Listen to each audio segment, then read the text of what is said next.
Jika mendengar kata daerah istimewa di Indonesia, asosiasi kita akan mengarah pada beberapa nama wilayah, yaitu Aceh dan Yogyakarta, atau mungkin Surakarta, yang sempat menyandang predikat tersebut selama beberapa bulan.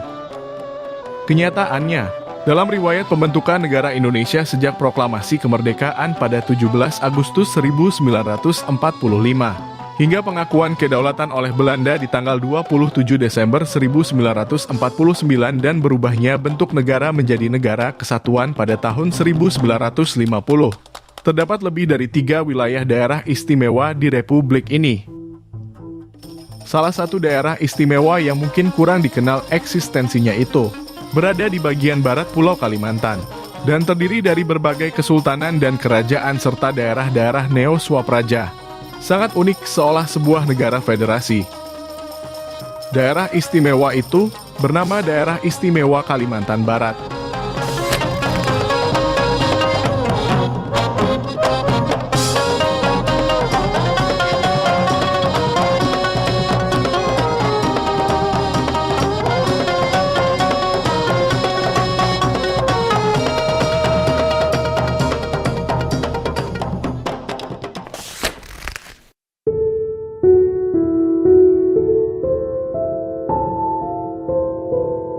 Berabad-abad sebelum kolonisasi Kepulauan Nusantara oleh perusahaan dagang Hindia Timur dan Kerajaan Belanda, bagian barat Pulau Kalimantan yang multi-etnis itu merupakan kawasan yang menjadi lokasi berdirinya berbagai kerajaan dan kesultanan.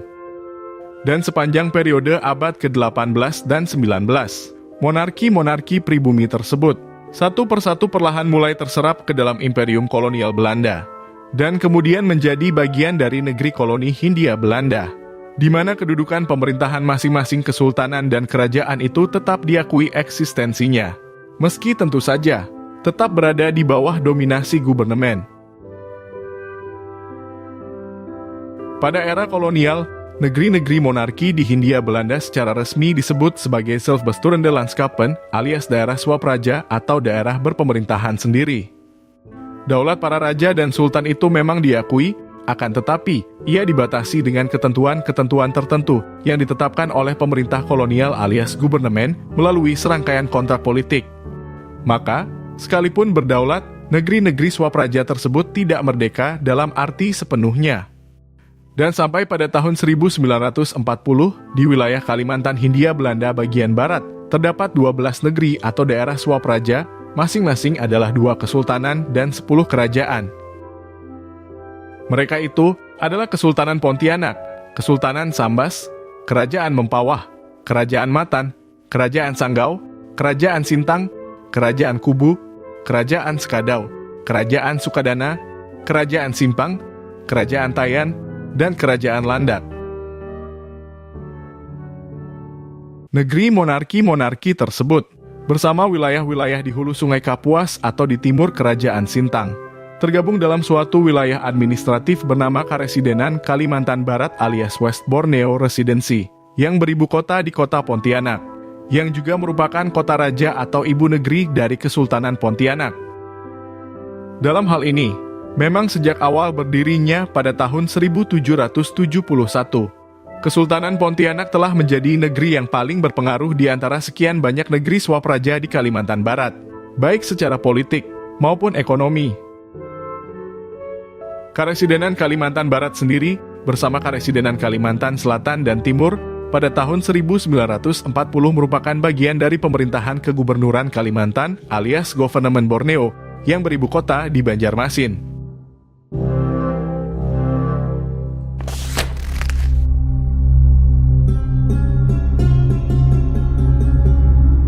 Ketika Hindia Belanda runtuh pada bulan Maret 1942, hampir seluruh wilayahnya jatuh ke tangan Kekaisaran Jepang, termasuk Kalimantan Barat yang oleh penjajah Jepang ditempatkan di bawah yurisdiksi pemerintah militer Angkatan Laut Kekaisaran. Militer Jepang masih mengakui kedudukan Raja Sultan di Kalimantan Barat, meskipun pada awal tahun 1944 mereka sempat melakukan kejahatan dengan membunuh seluruh Raja Sultan itu bersama sekalian orang-orang yang mereka tuduh sebagai pemberontak. Para Raja Sultan yang menjadi korban keganasan militer Jepang itu adalah Sultan Syarif Muhammad Al-Qadri dari Pontianak, Sultan Muhammad Mulia Ibrahim Safiuddin dari Sambas, Panembahan Muhammad Taufik Akamaddin dari Mempawah, Panembahan Gusti Abdul Hamid Aziz dari Landak, Panembahan Gusti Muhammad Saunan dari Matan, Panembahan Ade Muhammad Arif dari Sanggau, Syarif Saleh Al-Idrus dari Kubu, Gusti Muhammad dari Sekadau, Panembahan Muhammad Jamaluddin Kusumanegara dari Sintang, Tengku Idris dari Sukadana, serta Panembahan Gusti Mesir dari Simpang. Kemudian, militer Jepang bersama Zichiryo Hyogikai alias Dewan Pengawas Kerajaan-Kerajaan di Kalimantan Barat mengangkat bangsawan-bangsawan pilihan mereka sebagai pengganti sekian banyak raja sultan tersebut.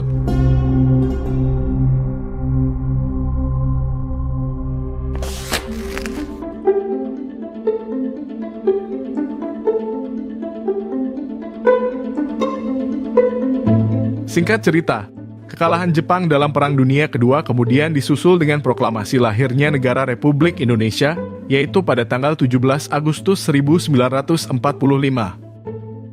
Negara Indonesia mengklaim wilayah teritorialnya adalah seluruh wilayah ex-Hindia Belanda yang membentang dari Sumatera hingga Papua bagian barat. Kenyataannya, sekitar 2 bulan setelah proklamasi, pemerintahan sipil Hindia Belanda alias NIKA datang kembali ke bekas kepulauan koloninya yang telah menjadi Republik Indonesia, dengan menunggangi kedatangan sekutu yang bermaksud memulihkan ketertiban dan melucuti militer Jepang. Belanda pun kemudian berusaha menguasai kembali wilayah bekas jajahannya itu, mengakibatkan pemerintahan Republik Indonesia atas seluruh klaim wilayah teritorialnya dari Sumatera hingga Papua bagian barat menjadi tidak berjalan efektif. Kekosongan pemerintahan itu juga terjadi di Kalimantan Barat. Syahdan, setelah kekalahan Jepang, Pangeran Syarif Hamid Al-Qadri berhasil bebas dari interniran dan kembali ke Pontianak, dan menggantikan tahta Sultan Syarif Taha Al-Qadri yang naik tahta berkat dukungan orang-orang Republikan dan beberapa pembesar Dayak. Pangeran Syarif Hamid, salah seorang putra Sultan Syarif Muhammad Al-Qadri yang gugur di tangan militer Jepang, dinobatkan sebagai pemimpin Kesultanan Pontianak dengan gelar Sultan Syarif Hamid II Al-Qadri pada tanggal 29 Oktober 1945. Sultan Syarif Hamid II selaku perwira tinggi di ketentaraan KNIL, semula kurang dikenal oleh masyarakat Kalimantan Barat karena sejak muda sudah menempuh pendidikan dan aktif berdinas militer di Jawa. Namun, setelah beliau bertahta sebagai Sultan, Sultan Hamid rupanya semakin menunjukkan kemampuannya dalam politik dan pemerintahan. Untuk mengisi kekosongan pemerintahan di Kalimantan Barat pasca kehancuran Jepang, Sultan Hamid II berinisiatif menyatukan seluruh negeri swapraja di Kalimantan Barat untuk mendirikan sebuah entitas pemerintahan yang berdaulat. Hasil dari inisiatif tersebut, semua kerajaan yang ada di Kalimantan Barat memutuskan untuk menggabungkan diri. Dan penggabungan tersebut secara resmi disahkan pada 28 Oktober 1946, yang dikenal sebagai Deklarasi Dewan Borneo Barat, alias Dewan Kalimantan Barat atau DKB. Sebanyak 40 tokoh masyarakat Kalimantan Barat turut menandatangani kesepakatan itu. Dalam deklarasi tersebut, Sultan Hamid II dipilih sebagai Kepala Dewan Kalimantan Barat, serta dibantu oleh Badan Pemerintahan Harian yang beranggotakan 5 orang dalam menjalankan pemerintahan. Selanjutnya, menindaklanjuti eksistensi Dewan Borneo Barat. Gabungan kesultanan dan kerajaan di Kalimantan Barat sepakat mewujudkan pemerintahan federasi yang lebih kuat, dengan menaikkan kedudukan Dewan Borneo Barat menjadi daerah istimewa Kalimantan Barat, sebagai suatu daerah bagian alias satuan kenegaraan yang tegak berdiri sendiri. Pengesahan daerah istimewa Kalimantan Barat dilakukan pada 12 Mei 1947 di kantor residen, Kota Pontianak, serta turut dihadiri perwakilan dari pemerintah sipil Hindia Belanda alias NIKA dan pejabat-pejabat pemerintahan kerajaan Belanda, termasuk Letnan Gubernur Jenderal Van Mook dan Dr. Louis Joseph Maria Bell selaku Perdana Menteri Belanda. Kehadiran mereka juga disambut baik oleh masyarakat Pontianak.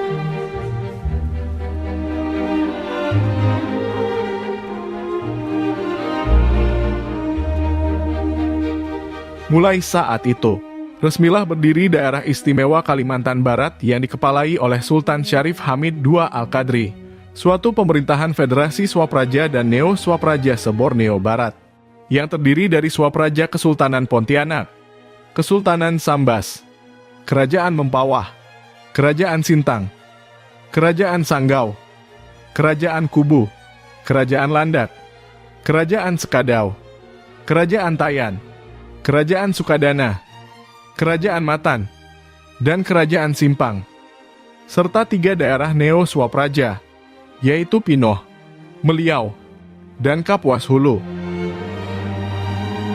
Di dalam DIKB, sekalian kerajaan dan kesultanan itu tergabung dalam subdivisi administratif yang disebut Afdeling, masing-masing yaitu Afdeling Pontianak, Afdeling Singkawang, Afdeling Ketapang, Afdeling Sanggau, dan Afdeling Sintang.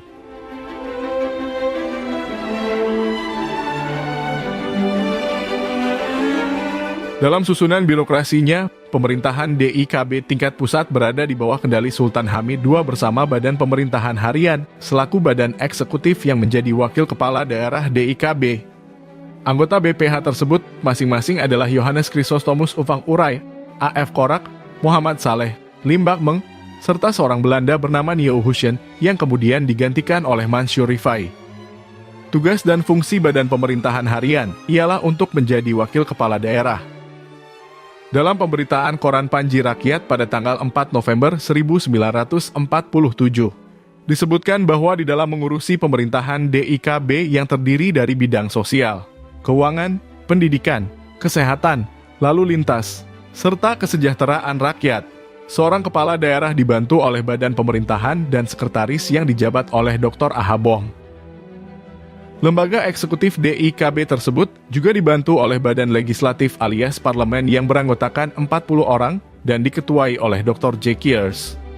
Parlemen DIKB ini merupakan penerus dari Dewan Borneo Barat atau Dewan Kalimantan Barat yang sudah terbentuk sebelumnya.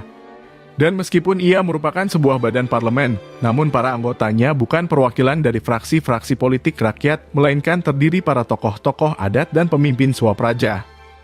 Itu dibuktikan dengan keberadaan 15 dari 40 anggota parlemen DIKB yang juga menjabat sebagai kepala pemerintahan di masing-masing kerajaannya.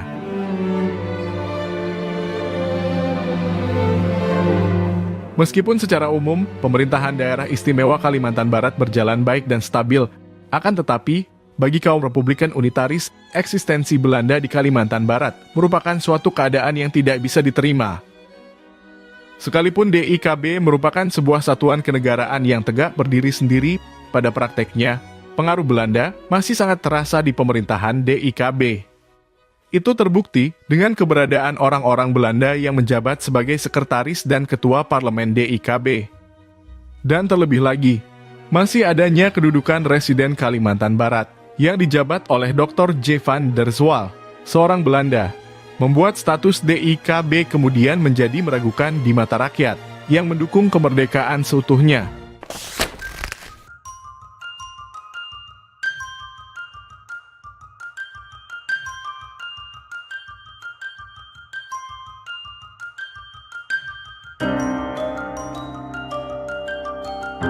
Sebelumnya, setelah kekalahan Jepang dan berita proklamasi kemerdekaan Indonesia tiba di Pontianak, para tokoh Republikan melantik seseorang bernama Ashikin Nur sebagai residen Kalimantan Barat. Semula, mereka bahkan sempat tidak peduli dengan kekosongan tahta Kesultanan Pontianak pasca gugurnya Sultan Syarif Muhammad. Setelah seorang panglima Dayak beserta pasukannya memasuki Pontianak dan menuntut dilantiknya Sultan baru, orang-orang golongan Republikan itu akhirnya mau menerima kesepakatan bahwa Sultan Pontianak yang baru haruslah Sultan Republikan, serta dapat dikibarkannya bendera merah putih secara resmi di Istana Kadriah. Sebagian tokoh muda Republikan kemudian membentuk organisasi pemuda penyongsong Republik Indonesia alias PPRI, yang diketuai oleh Musani Arani, dan mengusahakan bergabungnya Kalimantan Barat ke dalam negara Republik Indonesia versi 17 Agustus 1945. PPRI pun sempat mendesak Residen Ashikin Nur untuk segera menyatakan Kalimantan Barat bergabung dengan Indonesia.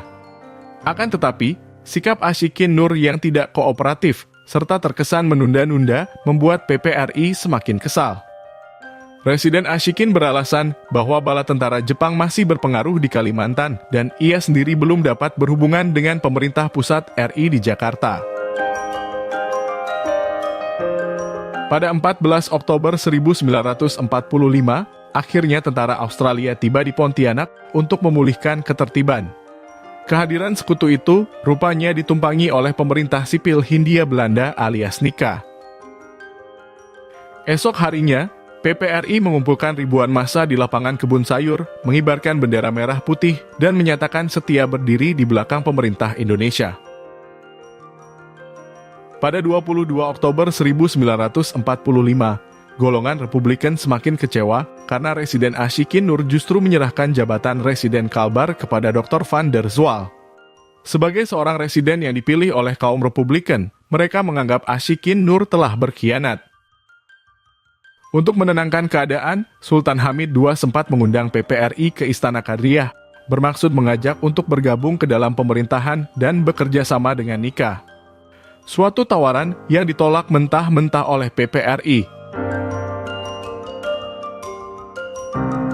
Sekitar 2 tahun kemudian, setelah terbentuknya Daerah Istimewa Kalimantan Barat, Ikatan GAPI alias Gabungan Persatuan Indonesia, yang menghimpun berbagai organisasi serta individu pendukung Indonesia, dalam konferensinya tanggal 18 Mei 1947, menyatakan menolak Statuta DIKB, dan menyatakan bahwa Kalimantan Barat merupakan bagian dari negara Republik Indonesia, serta mendesak pengibaran bendera merah putih.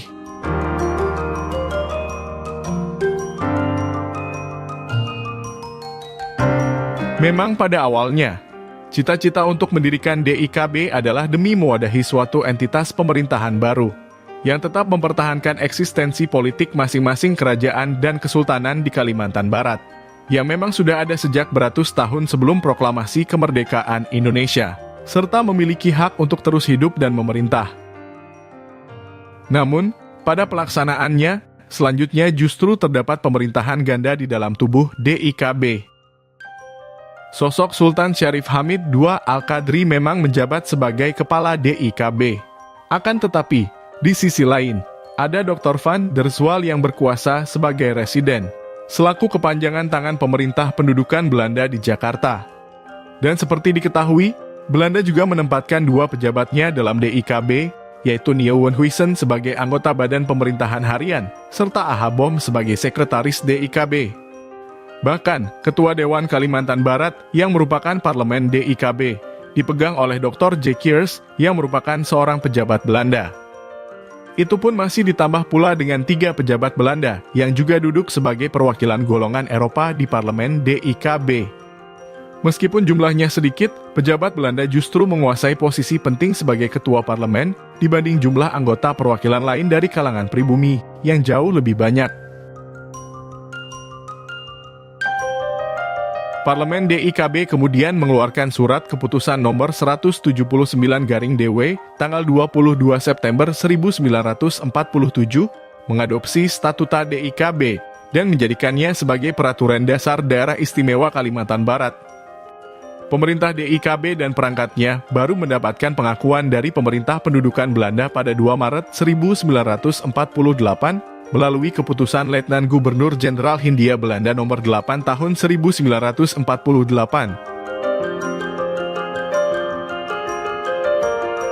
Jika dalam pemerintahan, para pejabat pribumi masih memiliki wewenang luas meski harus berdampingan dengan orang-orang Belanda.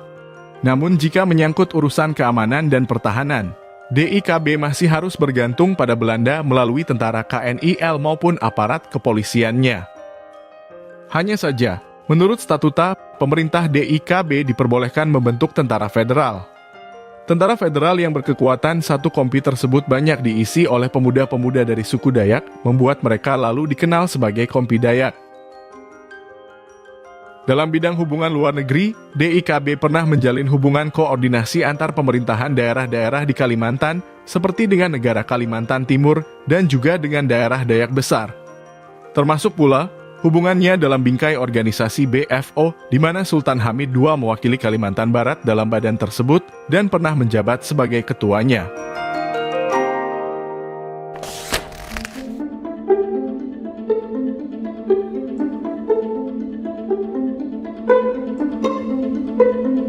Majelis Permusyawaratan Federal, alias Bijeenkomst voor Federal Overleg atau BFO, merupakan sebuah komite yang dibentuk untuk mengelola Republik Indonesia Serikat selama Perang Revolusi.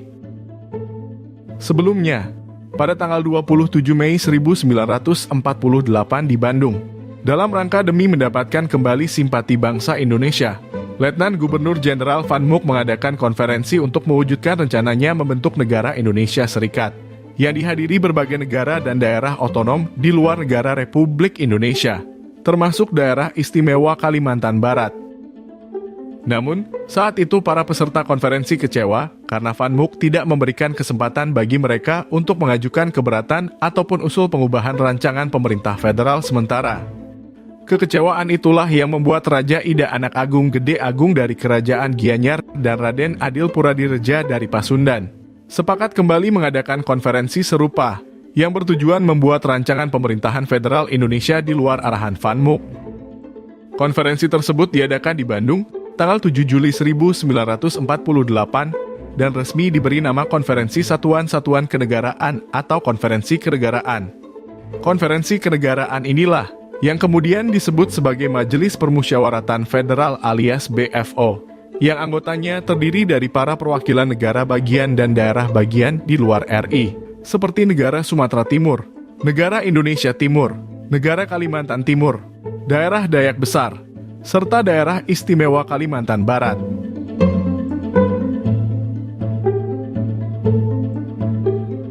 Pada perkembangannya, BFO kemudian tumbuh sebagai kekuatan ketiga yang menjadi penengah dan penghubung antara pemerintah Republik Indonesia dengan pemerintah pendudukan Belanda alias Hindia Belanda. BFO pun, sebagaimana RI, selalu berusaha untuk melepaskan Federasi Indonesia Serikat dari Belanda dan merdeka seutuhnya. Mereka memiliki nasionalisme yang sama, sekalipun tujuannya adalah sebuah pemerintahan negara federal, alih-alih negara kesatuan seperti yang diinginkan oleh RI dan kaum Republikan unitaris. Pada tanggal 13 Januari 1949, Sultan Syarif Hamid II selaku Kepala Daerah Istimewa Kalimantan Barat terpilih menjadi Ketua BFO menggantikan Tengku Bahriyun. Sultan Hamid II pun juga mengemban jabatan prestisius, yaitu sebagai Wakil Mahkota Kerajaan Belanda di Indonesia yang terkait dengan rencana masa transisi untuk proses kemerdekaan Indonesia dari Belanda. Sebagai ketua, Sultan Hamid II dan BFO intens mengusahakan Indonesia Serikat yang merdeka berdaulat, yang di dalamnya juga terdapat negara bagian Republik Indonesia. Perlu diketahui di sini, bahwa negara Republik Indonesia pimpinan Soekarno-Hatta ketika itu dimaksudkan untuk berposisi sebagai salah satu negara bagian dari negara Republik Indonesia Serikat. Sama seperti negara Indonesia Timur atau negara Sumatera Timur, misalnya. Termasuk pula sama seperti daerah-daerah bagian seperti daerah istimewa Kalimantan Barat. Bahkan, setelah Soekarno dan Muhammad Hatta ditangkap oleh Belanda dan diasingkan ke Pulau Bangka pada tahun 1949, Sultan Hamid II bersama BFO datang menemui mereka untuk mengajak bersatu membentuk pemerintahan yang berdaulat.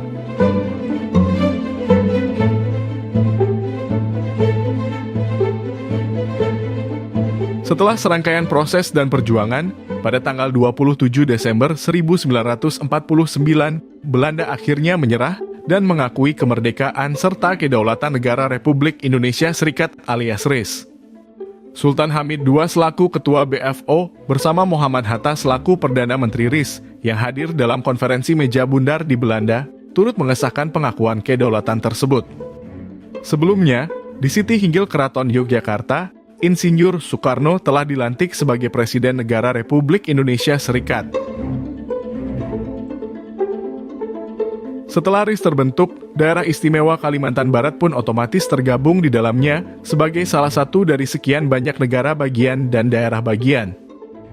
Untuk diketahui, negara bagian dan daerah bagian yang menjadi bagian dari negara Republik Indonesia Serikat, masing-masing adalah negara Republik Indonesia, negara Indonesia Timur, negara Sumatera Timur, negara Sumatera Selatan, negara Pasundan, negara Jawa Timur, negara Madura, negara Kalimantan Timur, daerah Federasi Kalimantan Tenggara, daerah Kota Waringin, daerah Riau, daerah Bangka, daerah Belitung, Daerah Federal Jakarta, Daerah Jawa Tengah, Daerah Banjar, Daerah Dayak Besar, serta Daerah Istimewa Kalimantan Barat. Maka, dari sisi legalitas kedudukannya, Daerah Istimewa Kalimantan Barat merupakan satu-satunya daerah istimewa di Indonesia yang tercantum resmi di Konstitusi Republik Indonesia Serikat. Dalam pemerintahan RIS, Sultan Hamid II pun juga turut dilibatkan dengan diangkat sebagai Menteri Negara Zonder Portofolio yang salah satu tugasnya adalah merancang lambang negara. Dan kedudukan tersebut memang pada akhirnya resmi membuat beliau sebagai seorang desainer atau kreator tunggal dari lambang negara Garuda Pancasila. Meskipun pada waktu itu, ada yang berpendapat bahwa beliau sebenarnya sangat cocok untuk menjadi Menteri Pertahanan, mengingat kedudukannya yang senior dalam ketentaraan RIS, bahkan sejak masa KNIL. Kenyataannya, jabatan tersebut justru dijabat oleh Sultan Hamengkubuwono IX dari Yogyakarta.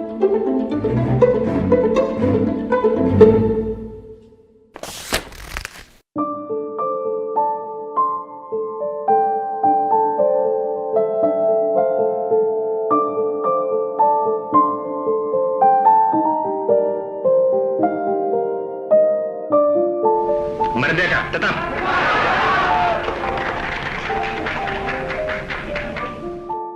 Seiring berjalannya waktu, eksistensi RIS pun semakin goyah. Banyak masyarakat di berbagai negara bagian dan daerah bagian menuntut masing-masing wilayahnya untuk menyatu dengan negara Republik Indonesia, yang berarti membubarkan Federasi RIS dan membentuk negara kesatuan. Tuntutan serupa juga bergema di daerah istimewa Kalimantan Barat. Ketika Sultan Hamid II sedang tidak berada di Pontianak, karena sedang menjalankan tugasnya selaku Menteri Negara, pemerintah DIKB yang diwakili oleh Badan Pemerintahan Harian pun harus menghadapi protes rakyat, yang menuntut pembubaran DIKB dan bergabung dengan Negara Kesatuan. Terjadi pemogokan dan protes di berbagai daerah, seperti di Pontianak, Mempawah, Singkawang, Sambas, Bengkayang, dan Pemangkat. Aksi-aksi itu utamanya dimotori oleh Dr. Sudarso dan S.H. Marpaung, serta orang-orang dari golongan unitaris lainnya. Atas aksi tersebut, Sudarso ditangkap oleh polisi federal DIKB dan dijatuhi hukuman penjara atas tuduhan provokasi, serta kemudian sempat dipenjarakan di Jakarta. Meski demikian, ada pula golongan masyarakat yang masih menginginkan eksistensi DIKB. Mereka khawatir bila DIKB dibubarkan, maka akan terjadi dominasi orang-orang luar Kalimantan Barat di dalam pemerintahan regional. Rencana demonstrasi susulan akhirnya diketahui oleh pemerintah daerah istimewa Kalimantan Barat.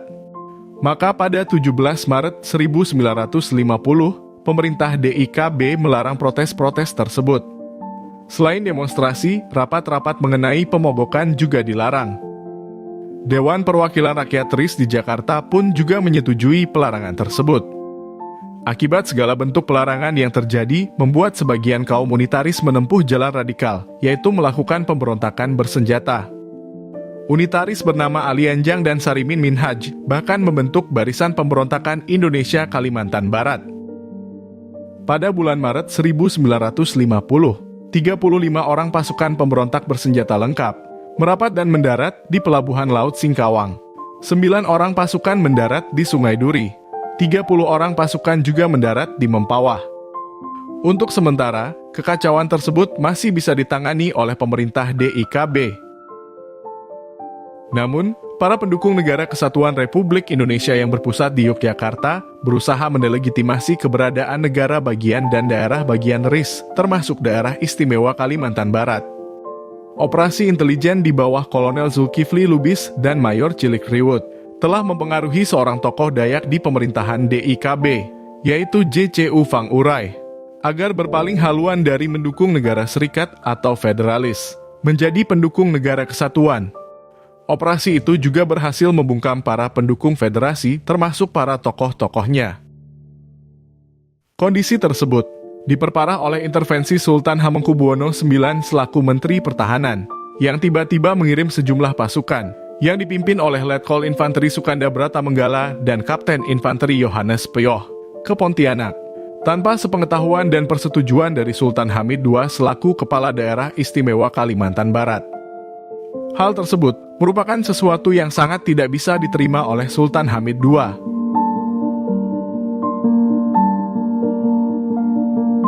Sejak awal berpolitik dan memperjuangkan kemerdekaan, Sultan Hamid II percaya bahwa negara Indonesia lebih tepat mempergunakan sistem federal dalam sistem ketatanegaraannya. Walaupun itu sangat bertentangan dengan kaum Republikan unitaris saat itu, dengan menganut konsep nasionalisasi negara berdasarkan sistem kesatuan. Prinsip itulah yang membawanya menjadi lawan politik dari para tokoh unitaris, yang beralasan bahwa negara federal tidak memiliki kohesi dan berpotensi menyebabkan perpecahan negara. Bahkan, sebagian kaum unitaris radikal pun selalu mengecap beliau dan para pendukung federasi lainnya sebagai orang-orang pro-Belanda.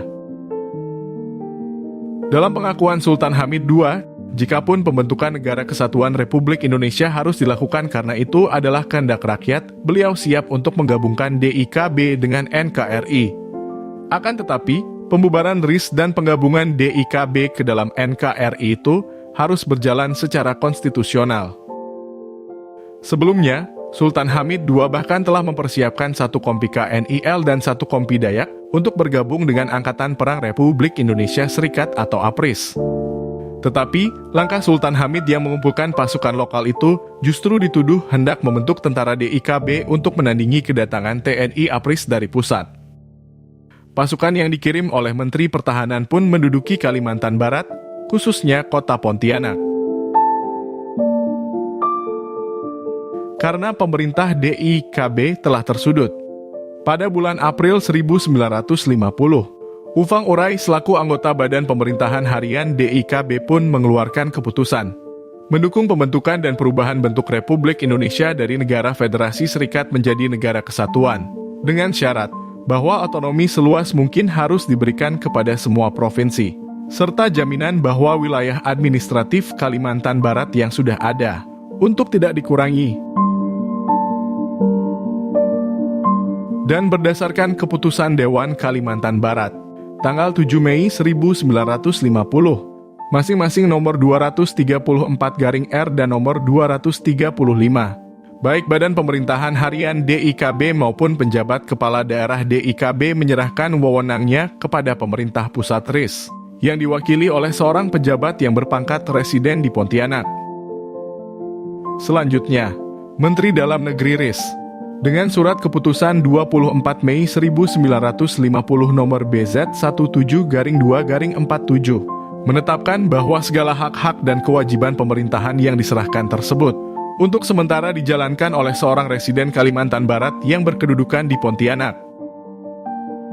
Berdasarkan keputusan tersebut, sekalipun banyak terjadi tuntutan pembubaran, saat itu DIKB memang masih tetap diakui secara konstitusional sebagaimana berdasarkan pasal 2 huruf B Konstitusi RIS tahun 1949. Hanya saja, pemerintahannya diambil alih oleh residen Kalimantan Barat.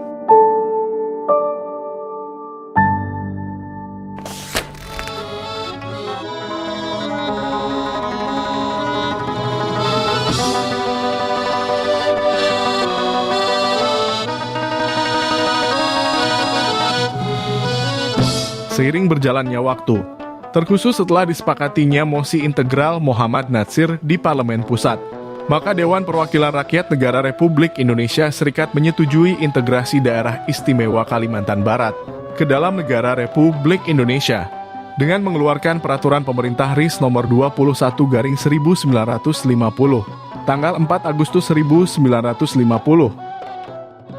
dan pada tanggal 17 Agustus 1950 negara Republik Indonesia Serikat bersama seluruh negara bagian dan daerah bagiannya, termasuk daerah istimewa Kalimantan Barat, yang kemerdekaan serta kedaulatannya diakui sejak 27 Desember 1949 itu, akhirnya resmi dibubarkan.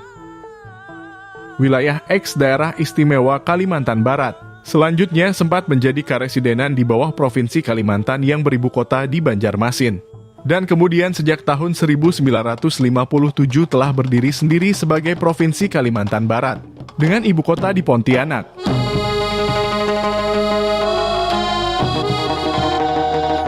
Pada akhirnya, kedudukan seluruh Raja Sultan di Kalimantan Barat pun berubah, masing-masing menjadi seorang kepala monarki seremonial, sebagai yang dipertuan pemangku adat dan penjaga budaya luhur yang masih dihormati oleh masyarakat, yang masing-masing tetap diakui eksistensinya oleh pemerintah Negara Kesatuan Republik Indonesia.